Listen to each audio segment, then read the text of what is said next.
Affrontare le terapie tumorali nei mesi dell'emergenza sanitaria del coronavirus sembrava un'impresa difficile, quasi impossibile, ma i risultati sono stati soddisfacenti. Lo rilevano i questionari sottoposti ai pazienti in cura allo IOV nelle sedi di Padova e Castelfranco Veneto.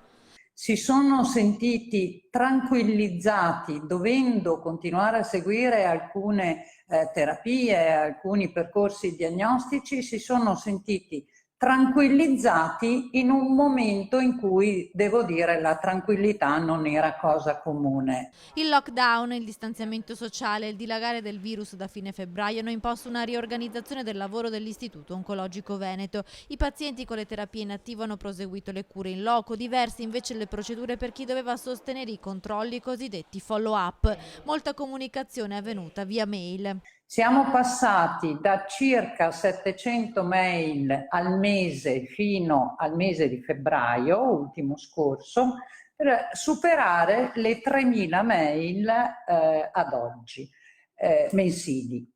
Quindi noi devo dire che sponsorizziamo questa, anche perché è il più chiaro. Poi sono stati potenziati i controlli da remoto. Abbiamo superato i 5.000 controlli a distanza, che sono un numero sostanzioso.